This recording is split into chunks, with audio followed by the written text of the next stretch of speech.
Bismillahirrahmanirrahim. Assalamualaikum warahmatullahi wabarakatuh.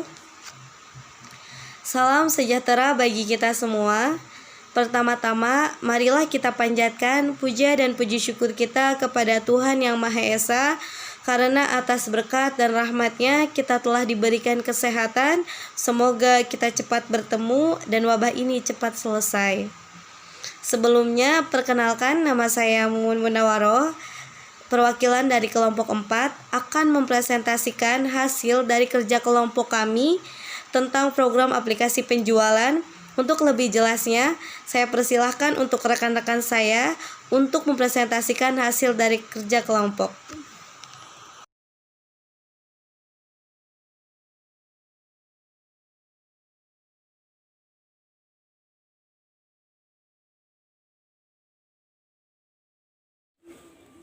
Perkenalkan, nama saya Ajijah.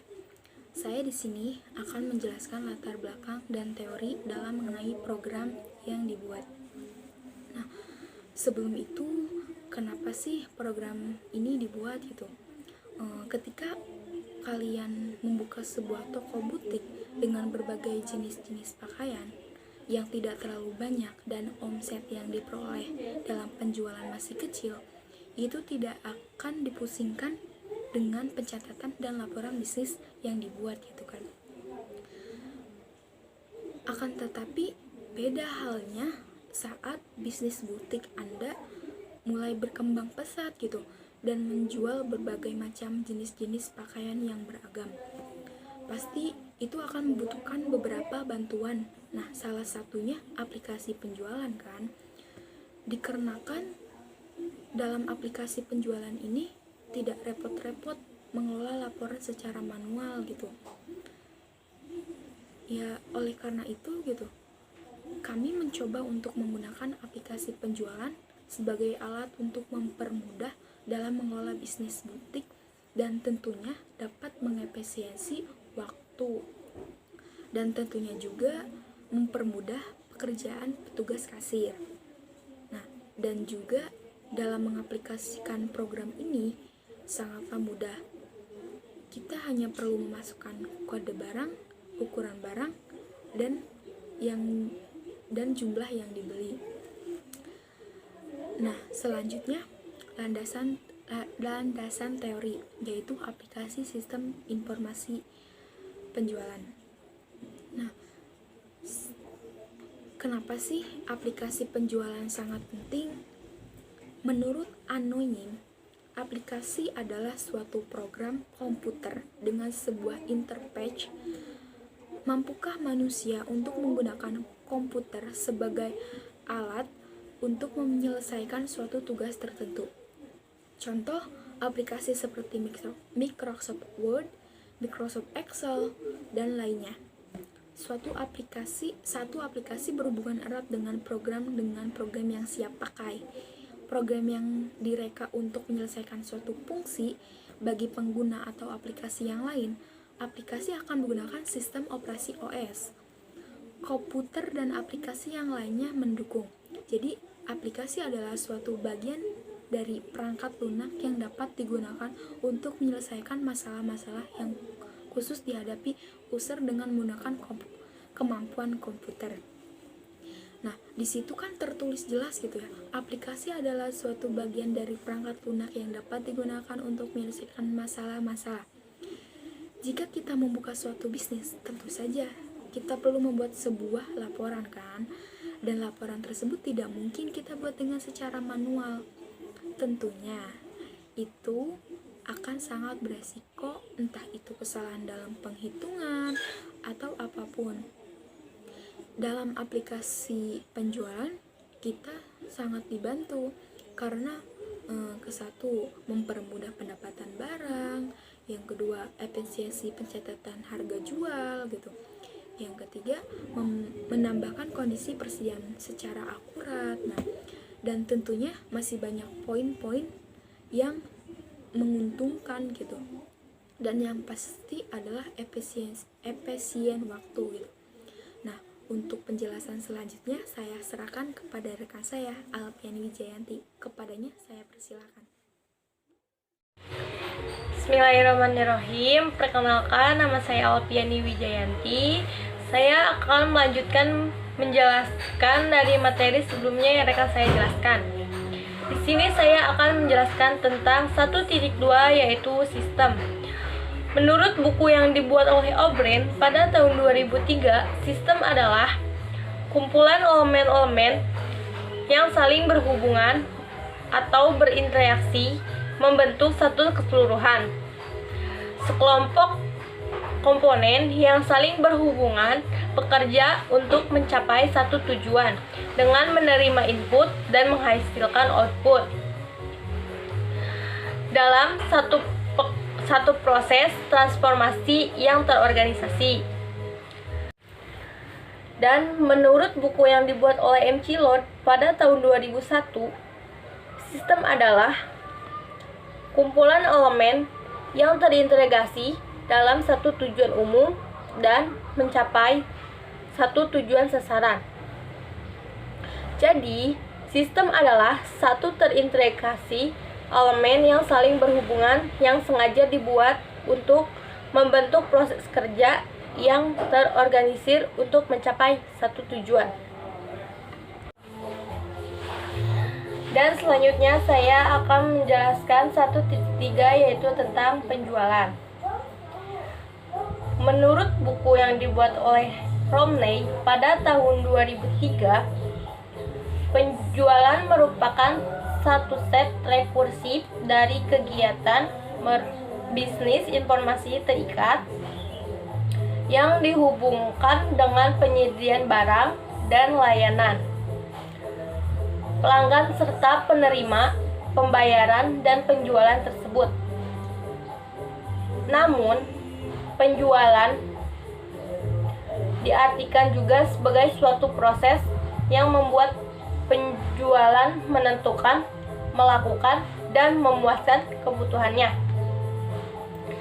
serta keinginan pembeli untuk saling menghasilkan keuntungan antara penjual dan pembeli. Dari kesimpulan, penjual adalah suatu proses seseorang atau organisasi untuk meyakinkan customer membeli produk yang ditawarkan.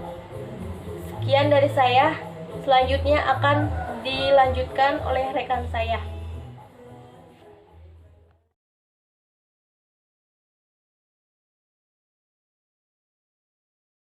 Bismillahirrahmanirrahim. Saya akan melanjutkan presentasikan sebuah tentang flowchart program, di mana flowchart itu memiliki 3 struktur. Yang pertama adalah struktur flowchart sederhana, yang kedua adalah struktur flowchart branching, dan yang ketiga adalah struktur flowchart looping. Namun yang kelompok kami pakai ini adalah sebuah struktur flowchart branching, yang dimana struktur flowchart branching ini adalah penyelesaian kondisi yang untuk menghasilkan hasil genap atau ganjil. Oke, bisa kita lihat di situ ada simbol terminal di dalam sebuah flowchart, di mana simbol terminal tersebut bisa digunakan untuk memulai sebuah flowchart dan mengakhiri sebuah flowchart. Turun lagi ke bawah, di situ ada yang namanya nama kasir. Nama kasir ini simbolnya termasuk simbol proses karena nama kasir ini akan menyimpan di sebuah data memori komputer untuk menjadikan sebuah outputnya ketika sudah di run. Turun lagi ke bawah, di situ ada yang namanya nama pembeli. Nama pembeli pun sama, itu termasuk dalam simbol proses, di mana nanti akan keluar ketika di output. Nama pembeli ini akan disimpan di sebuah data memori di komputer. Turun lagi ke bawah, di situ ada jumlah jenis baju. Jumlah jenis baju ini termasuk dalam sebuah simbol yang bernama subroutine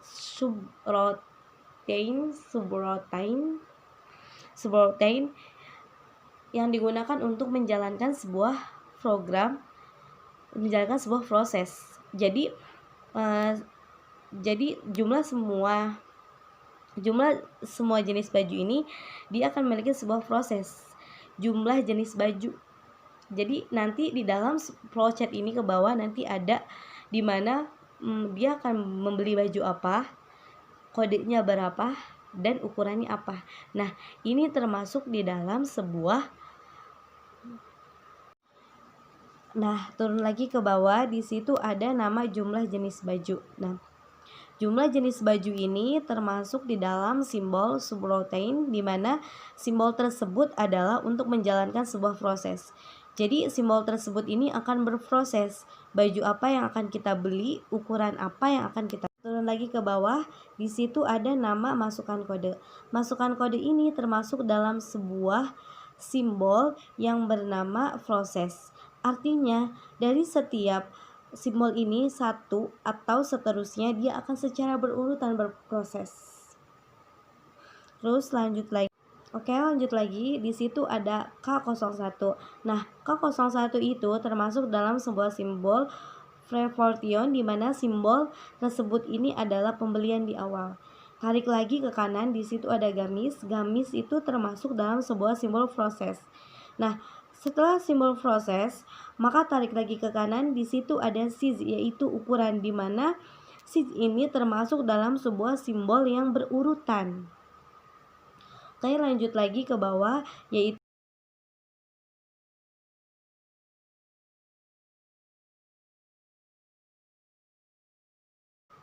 dari K01 sampai K06 itu memiliki sebuah proses yang sama. Jadi kita langsung ke bawah, yaitu ada huruf A yang dilingkari. Nah, lingkaran A itu termasuk dengan konektor. Konektor itu adalah sebuah penghubung yang dimana ketika diagram alur itu terputus, jadi penghubungnya pakai A dilingkari. Nah, turun lagi ke bawah, di situ masukkan size, masukkan quantity dan total, dan selesai. Jadi flowchart akhir dari sebuah flowchart itu adalah sama, memakai flowchart simbol terminal, yang dimana kita mulai start dan akhirnya end, yaitu pakai simbol flowchart terminal.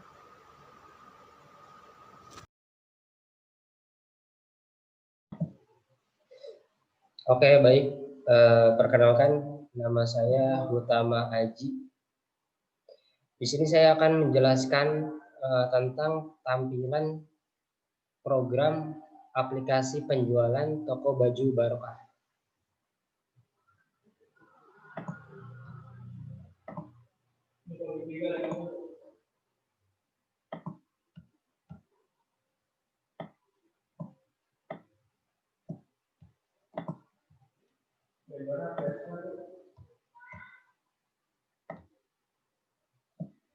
Tampilan program.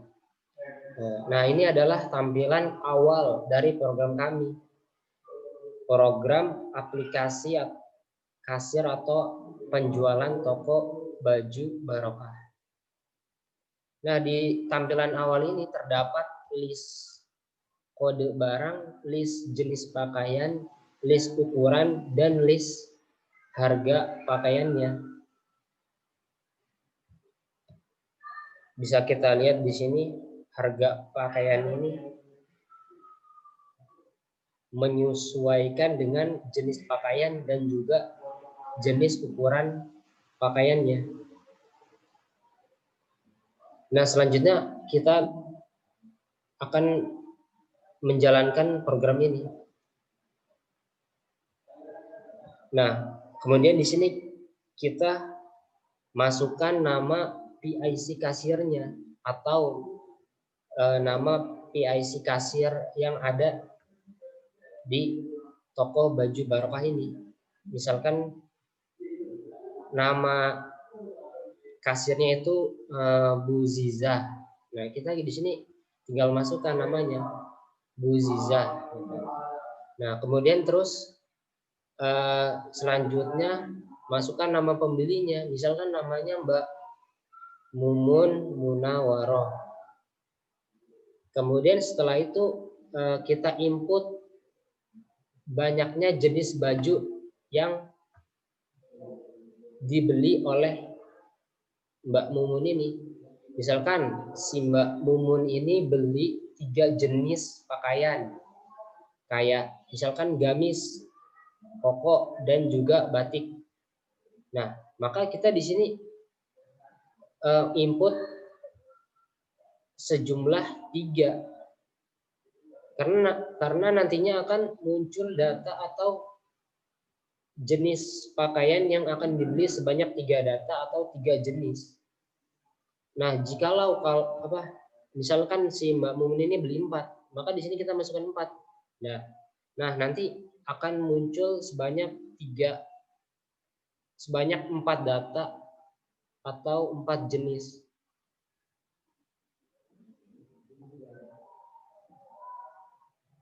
Nah, kita lihat di sini misalkan kayak tadi tuh, misalkan kita masukkan 3. Nah, maka di sini akan muncul sebanyak 3 data. Data ke-1, data kedua, data ketiga. Nah, misalkan di sini si Mbak Mumun ini beli 4, maka yang muncul juga akan 4 data. Nah, kita di sini tinggal menginput kode barang, ukuran pakaian tersebut, dan juga kuantiti yang dibeli. Misalkan kayak tadi, kita lihat dulu, misalkan gamis kode barangnya itu K01. Nah, maka di sini kita tinggal memasukkan kodenya, yaitu K01, dan juga ukuran gamis tersebut. Selain ukuran juga jumlah gamis tersebut. Begitupun data kedua, misalkan yang kedua si Mbak Mumun ini beli koko. Nah, maka kita lihat dulu koko ini kode barangnya berapa, misalkan K03. Nah, maka kita masukkan kode yaitu K03. Jangan data yang lainnya, jangan kode barang yang lainnya. Sesuaikan dengan jenis pakaian yang dibeli. Kemudian kita masukkan ukurannya, misalkan L. Nah, maka kita masukkan ukurannya L. Kemudian kuantitinya, misalkan si Mbak Mumun ini beli koko itu sebanyak 2 buah, maka di sini kita masukkan kuantiti sejumlah 2. Begitupun data ketiga, misalkan si Mbak Mumun ini beli batik itu K04. Nah, misalkan di sini ukurannya XL. Dan juga si Mbak Mumun ini beli 3 buah, maka kita masukkan 3 di sini.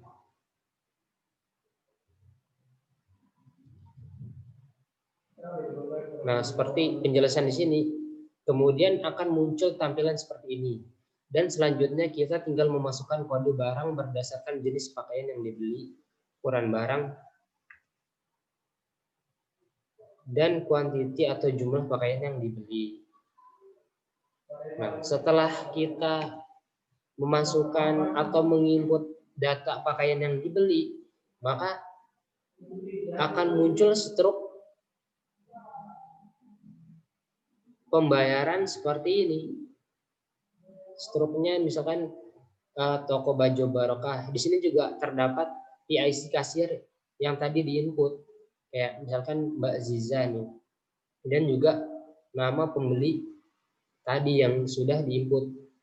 Nama pembelinya kayak tadi Mbak Mumun Munawaroh.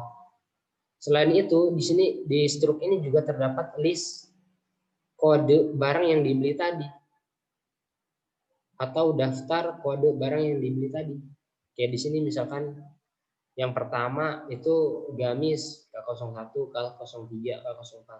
Di sini juga terdapat daftar pakaian apa saja yang dibeli. Kemudian juga ada ukurannya. Kemudian ada harga per piecesnya berdasarkan ukuran dan jenis pakaiannya. Di sini juga ada jumlah kuantiti yang dibeli, dan juga ada subtotal. Saya beri contoh. Misalkan di sini kodenya ke 01, jenis pakaiannya itu gamis. size-nya misalkan M. Nah, di sini harga yang muncul ini harga per piece. Harga per piece pakaian gamis yang ukuran M saja. Misalkan di sini si Mbak Mumun ini belinya 1. Nah, maka di sini subtotalnya itu akan muncul harga 60.000. Nah, misalkan contoh yang kedua nih, kodenya ke 03, jenis pakaiannya yaitu koko, size-nya ukuran L. Nah, harga per piece-nya yaitu 85.000. Nah, karena si Mbak Mumun ini belinya 2, maka 85.000 ini dikali 2, yaitu hasilnya Rp170.000. Nah, subtotal dari baju koko. Contoh selanjutnya ke 04, batik ukurannya XL. Harga per piece-nya yaitu Rp100.000. Nah, karena si Mbak Mumun beli ini 3, maka subtotal dari harga batik ini dikalikan 3. Maka 100.000 dikalikan 3, jadinya Rp300.000. Nah, di sini juga ada total bayar yang harus dibayarkan oleh Mbak Mumun ini. Total dari keseluruhan belanjaannya yaitu Rp530.000. Dan juga di sini misalkan si Mbak Mumun ini mau bayar dengan uang sejumlah 550.000. Nah, maka di sini kita tinggal memasukkan nominal yang dibayarkan oleh Mbak Mumun ini. Maka di sini akan otomatis terhitung jumlah kembalian yang harus dikembalikan.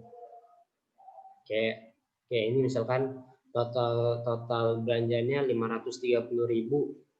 Nah, si Mbak Mumun ini bayarnya 550.000. Nah, kita tinggal input aja. Nah, kemudian akan muncul kembaliannya. Jadi kita tidak perlu repot-repot dengan kalkulator atau mikir secara manual gitu. Jadi langsung otomatis terhitung gitu. Ya, selain mempermudah, ini juga mempercepat pekerjaan kasir gitu. Mungkin sekian penjelasan dari saya. Penjelasan selanjutnya akan dijelaskan oleh teman saya. Saya Mutia Syafitri akan melanjutkan materi selanjutnya, yaitu tentang penjelasan kode. Dalam aplikasi penjualan ini, terdapat 5 kode yang kami pakai. Yang pertama, ada tipe percabangan atau if. Percabangan dalam pemrograman adalah proses memilih perintah yang cocok untuk dilaksanakan berdasarkan kondisi-kondisi tertentu yang didefinisikan. Berbeda dengan bahasa-bahasa pemrograman lain yang umumnya menyediakan lebih dari satu perintah untuk membentuk blok pemilihan. Tapi Python hanya menyediakan satu, yaitu if. Tipe if yang kelompok kami pakai dalam pembuatan program penjualan ini adalah tipe if untuk 3 kondisi atau lebih. Jadi, jika kita memasukkan atau menginput kondisi 1, jika itu bernilai true atau benar, maka program akan menjalankan aksi 1. Sebaliknya, jika kondisi 1 bernilai false atau salah, maka program akan mencari kondisi-kondisi lain yang bernilai sama dengan apa yang kita input. Berlaku juga untuk kondisi 2 dan 3. Selanjutnya, ada contoh kode pemrograman tipe if yang kelompok kami pakai dalam pembuatan aplikasi penjualan ini adalah if size M dengan harga 60.000, elif size L dengan harga 65.000, dan else size XL dengan harga 70.000. Ketika kita menginput size M, maka harga yang akan muncul di aplikasi Python yang kita buat adalah 60.000. Mengapa? Karena if size M di sini adalah contoh kondisi 1 dengan aksi satunya yaitu 60.000. Ingat, ketika kita menginput kondisi 1, jika dia bernilai true atau benar, maka aplikasi program akan menjalankan aksi 1. Jika kondisi 1 bernilai false atau salah, maka program akan mencari aksi lain yang bernilai serupa dengan kondisi 1. Kode pemrograman yang kita pakai dalam aplikasi ini, yang kedua, ada tipe list. Tipe list merupakan objek yang dapat diubah, sifatnya mutable. Selain mengubah, kita juga bisa menambah atau menghapus elemen-elemen yang terdapat di dalam objek tersebut. Objek list dibuat menggunakan tanda kurung tegak. Setiap objek atau elemen yang terdapat di dalam list harus dibatasi dengan tanda koma. Metode tipe list yang kami gunakan dalam aplikasi penjualan ini adalah append, yaitu metode yang digunakan untuk menambah objek ke dalam list sebagai elemen terakhir. Jadi, setiap objek list haruslah dibuat kelas list terlebih dahulu. Yang pertama, list kode. Sebelum kita menginput, kita harus membuat kode-kode yang akan kami gunakan di dalam aplikasi Python. Seperti di sini, kami menggunakan kode-kode K01 sampai K06 untuk busana yang berbeda-beda. Yang kedua, ada list jenis. Jenis di sini adalah jenis dari busana yang akan kita jual, yang nantinya akan muncul di dalam aplikasi Python. Yang ketiga adalah list size, yaitu ukuran-ukuran yang akan kami input di dalam aplikasi Python, seperti ukuran M, L, dan XL. Selanjutnya, ada tipe fungsi. Dalam pembuatan program, kode dapat dibagi menjadi bagian-bagian lain yang lebih kecil dan memiliki tugas spesifik. Bagian-bagian program ini sering disebut fungsi. Dalam beberapa bahasa pemrograman lain, ada yang menyebut fungsi sebagai prosedur, subprogram, atau rutin. Fungsi hanya perlu didefinisikan satu kali, tapi dapat dipanggil berkali-kali sesuai kebutuhan. Fungsi juga dibedakan menjadi dua, yaitu fungsi dengan nilai balik dan tanpa nilai balik. Fungsi dengan nilai balik adalah fungsi yang ketika dipanggil dapat menghasilkan suatu nilai. Sedangkan fungsi tanpa nilai balik adalah fungsi yang ketika dipanggil tidak menghasilkan nilai. Nilai yang dimaksud yaitu seperti bilangan, teks, atau objek-objek lainnya. Dalam aplikasi penjualan yang kita buat ini, fungsi didefinisikan sebagai fungsi dengan nilai balik. Sebagai contoh, yaitu menggunakan kata kunci def. Def ucapan beli. Jadi, yang akan muncul di run nanti adalah kata terima kasih, ditambah kata nama pembeli, dan telah berbelanja di sini. Selanjutnya ada tipe perulangan. Blok perulangan adalah konstruksi yang digunakan untuk melakukan eksekusi perintah yang sama secara berulang. Untuk keperluan perulangan, Python hanya menyediakan dua perintah, yaitu while dan for. Pada konstruksi perintah while, aksi akan terus dilakukan oleh program selama kondisi bernilai true. Dengan demikian, ketika menggunakan while, kita memerlukan cara untuk menjadikan kondisi bernilai false. Hal ini dilakukan agar saat proses perulangan tersebut dapat berhenti.